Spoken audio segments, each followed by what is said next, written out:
Peace be upon you, fans of audio stories. I hope you like this story. Don't forget to subscribe and activate the bell. My name is Lina, and I want to tell you my story. I live in a small coastal town called Seaview, a quiet place not far from Boston. The streets are calm, lined with old brick houses, little cafes, and the sound of seagulls floating above the harbor. I'm 28 years old, and I work as a librarian in the town's small library. Life was steady, simple, predictable.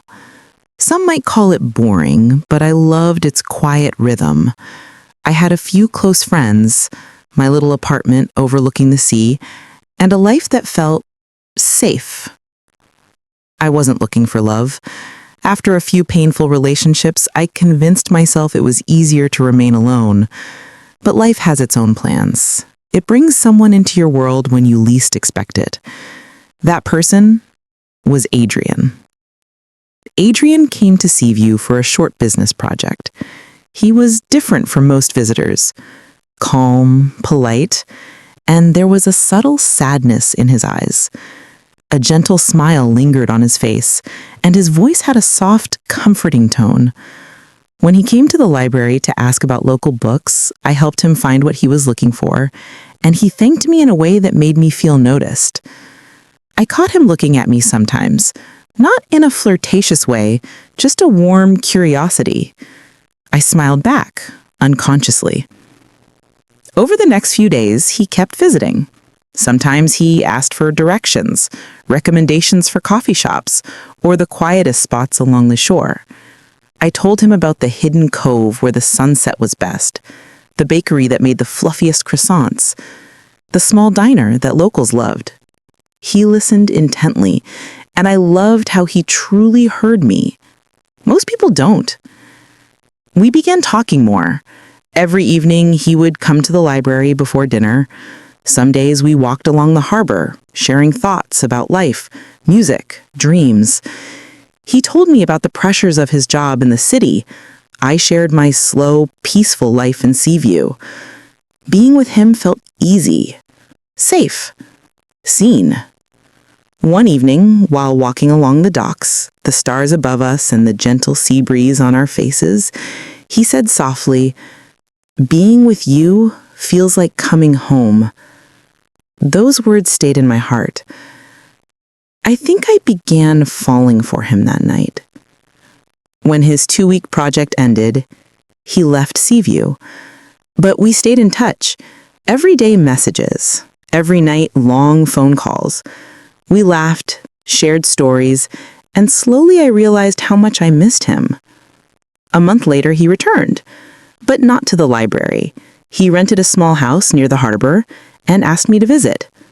We cooked together, danced quietly in the kitchen, listened to old records. It felt like we had known each other forever. I felt happy, safe, loved. Then one evening, sitting on his couch sipping tea, he looked uneasy. I noticed immediately. "Lina, there's something I need to tell you." I held my breath. "I'm married," he confessed, eyes cast downward. "I have 2 children." I froze. Words left me. My hands turned cold. I looked away. He continued softly, "I didn't expect to meet you. My marriage, it isn't love anymore. I stay for my children, that's all." I felt my heart crack, but I couldn't speak. Confusion, hurt, longing, they all collided inside me. I stepped outside, letting the night air cool my burning thoughts. The waves lapped quietly against the shore, and I wanted to cry. He followed me. "I understand if you never want to see me again," he said. I nodded silently. That night I lay awake, my mind racing, questions without answers. Why hadn't he told me sooner? Why me? But also, I remembered how he made me feel safe, valued, alive. And despite the pain, I missed him terribly. Days passed. Messages arrived. I miss you. I'm sorry. I didn't reply. I felt lost, unable to focus, my world shrinking around this secret, forbidden connection. A week later, he came again. We met by the harbor. I confronted him, told him I felt hurt, kept in the dark. He listened. He didn't excuse himself. He simply said, I care about you. And I stayed. I knew it was wrong. I knew I was becoming the other woman. Yet I wanted to believe him. I wanted to believe this was temporary, that maybe one day he would leave, that maybe he would choose me. So we continued in secrecy.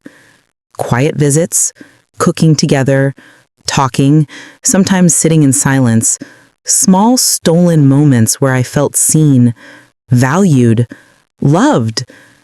And yet, deep inside, I knew the truth. I was never the first choice. I existed in a shadow life.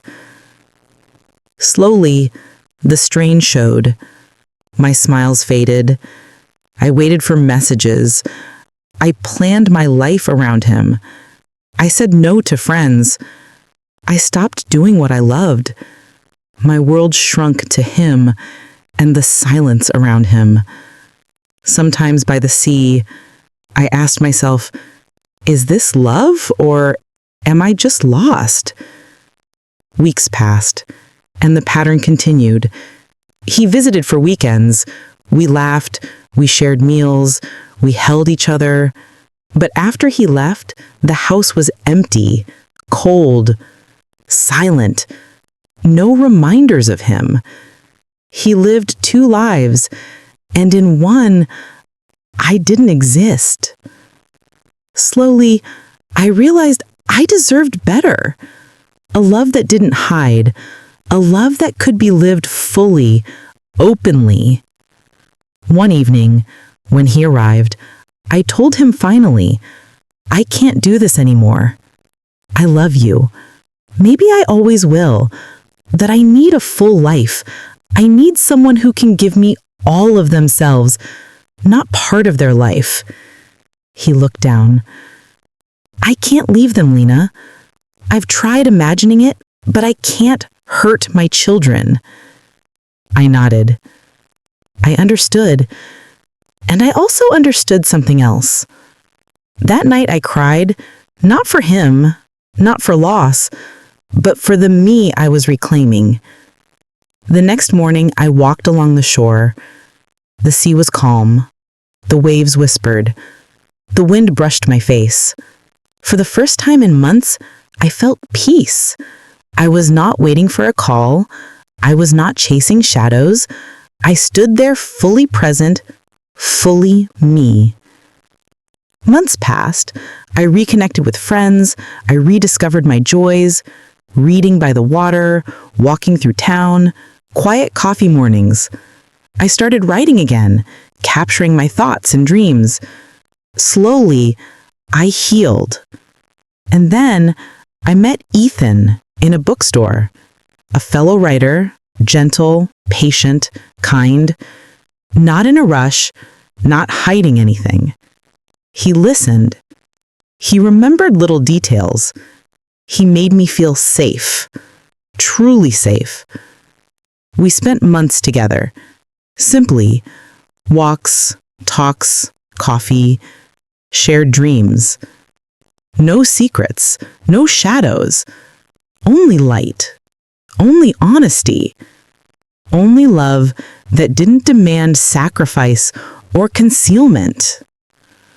One evening, watching children play in the park, I realized love doesn't have to hurt. Love doesn't have to hide. Love should feel like coming home. Looking back, I don't regret my past. It taught me lessons I could never have learned otherwise. But I also learned this: real love is patient, kind, and present. Real love is not in stolen moments. It's in shared lives. I am Lina now, fully alive, fully myself. I love, and I am loved openly, honestly, without compromise.